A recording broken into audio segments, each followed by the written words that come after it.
Assalamualaikum warahmatullahi wabarakatuh. Apa kabar Ananda hebat semua? Semoga hari ini tetap dalam keadaan sehat walafiat ya, sehingga kita masih bisa beraktivitas, kita masih bisa bertemu dengan Kak Syarif hari ini. Dan pada kesempatan kali ini kita akan belajar di pembelajaran 3, tema 3, tokoh dan penemuan, subtema 1, penemu yang mengubah dunia. Namun sebelum kita memulai pembelajaran pada hari ini, teman-teman sekalian, kita berdoa dulu ya. Semoga apa yang kita pelajari pada hari ini dapat mudah kita pahami. Untuk itu marilah kita berdoa. Berdoa, mulai.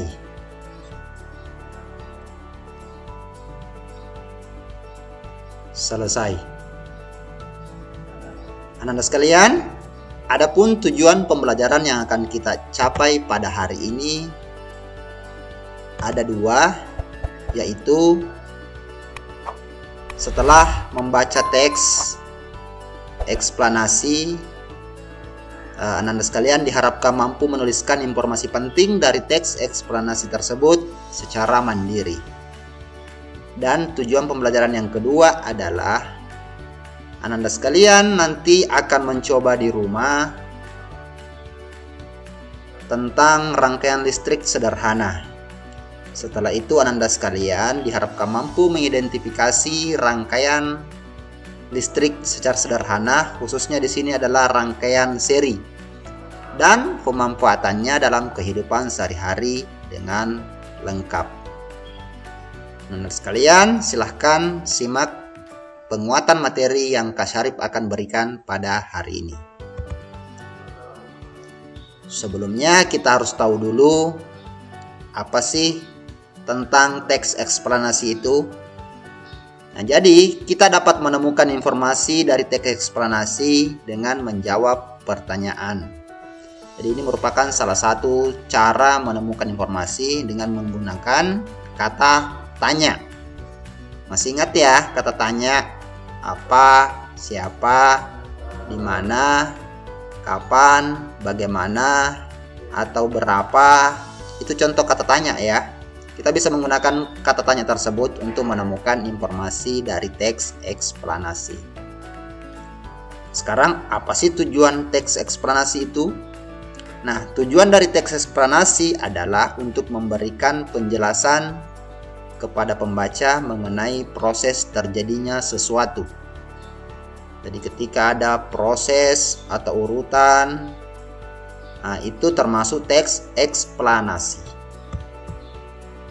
Nah, tentunya teks eksplanasi itu memiliki struktur ya, untuk lebih mudah dipahami oleh pembaca ya.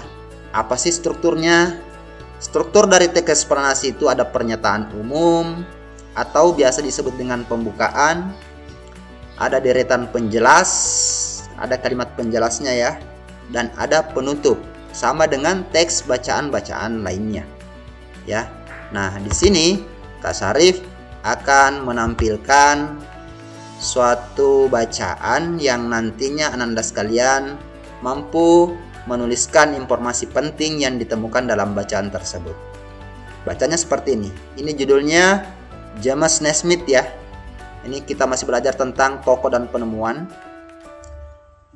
Ya, James Naismith itu lahir di Kanada pada tanggal 6 November 1861. Ia adalah penemu olahraga bola basket.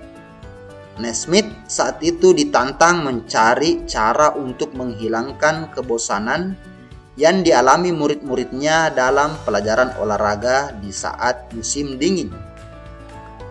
Terinspirasi oleh suatu permainan yang pernah ia mainkan saat kecil di Ontario, Naismith kemudian menciptakan permainan yang kemudian dikenal sebagai bola basket pada tanggal 15 Desember 1891.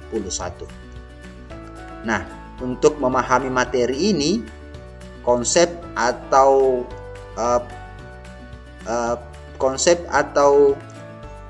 pengetahuan yang ada di dalam bacaan ini, Ananda sekalian diharapkan dapat menggunakan kata tanya. Ya. Nah, jadi silahkan ditulis di sini informasi apa yang Anda dapatkan, yang Anda dapat tarik dari bacaan ini. Silahkan Anda tuliskan di sini. Ya, ini untuk tantangan Kak Syarif yang pertama. Kita lanjut ke materi selanjutnya adalah Anda sekalian masih ingat tentang rangkaian listrik seri? Ya, rangkaian listrik ada dua ya, seri dan paralel. Pada rangkaian seri, alat listrik disusun secara berderet. Ya, lurus ya, Anda sekalian ya. Yang lurus itu kan, masih ingat? Atau tidak bercabang. Tadi ketika kita menggunakan dua bola lampu itu sejajar. Ya, tidak bercabang. Nah, pada rangkaian seri, jika salah satu lampu padam, lampu lainnya akan ikut padam karena arus listrik terputus. Mungkin ada yang Ananda sekalian di rumah yang menggunakan rangkaian seri. Hal ini mudah ditandai Ananda sekalian. Terkadang kita menemukan lampu di rumah, satu saklar tapi dua lampu. Begitu saklarnya di off-kan, kedua lampu tersebut padam. Jadi kalau kondisinya seperti itu termasuk rangkaian seri. Ya, terkadang ada di rumah, di atas, di teras, sama mungkin ada lampu di taman. Ketika kita menyalakan lampu teras, lampu di taman juga ikut menyala. Ketika kita padamkan lampu teras, lampu di taman juga ikut padam. Ya, itu rangkaian seri. Nah, tugasnya Anda sekalian hari ini, tantangan hari ini yang kedua dari Kak Syarif adalah coba gambarkan bagan rangkaian listrik seri sederhana. Cukup bagannya ya, tidak usah digambar misalnya menggunakan sumber arus dari baterai. Ya, cukup bagannya. Oh, ini baterai sebagai baterai. Ya, digambar ya. Digambar bagannya rangkaian listrik sederhana. Di sini Kak Syarif mau melihat apakah Anda sekalian sudah mampu mengidentifikasi, sudah paham tentang bagaimana sih bagan dari rangkaian listrik seri tersebut. Ya, dan yang kedua, tuliskan pemanfaatan rangkaian listrik sederhana yang ada di lingkungan sekolahmu. Rangkaian listrik seri ya, maaf di sini rangkaian listrik seri sederhana yang ada di lingkungan sekitarmu. Apa sih yang biasa contohnya termasuk rangkaian listrik seri itu? Ya, nah, ketika satu saklarnya dimatikan, yang lain juga ikut padam. Ya, nah itu contoh rangkaian seri. Silahkan dituliskan bagaimana pemanfaatannya di rumah. Contoh pemanfaatannya di rumah. Ya, nah, jadi materi Kak Syarif hari ini cukup mudah ya. Semoga Anda sekalian mampu menaklukkan tantangan Kak Syarif hari ini. Terus tetap semangat ya, tetap semangat belajar meskipun kita masih kondisi dalam pandemi, tapi kita masih tetap terus belajar. Jadi demikian materi singkat dari Kak Syarif yang bisa Kak Syarif bagikan pada hari ini. Semoga bisa bermanfaat. Saya akhiri dengan ucapan Assalamualaikum warahmatullahi wabarakatuh. Salam anak hebat semua.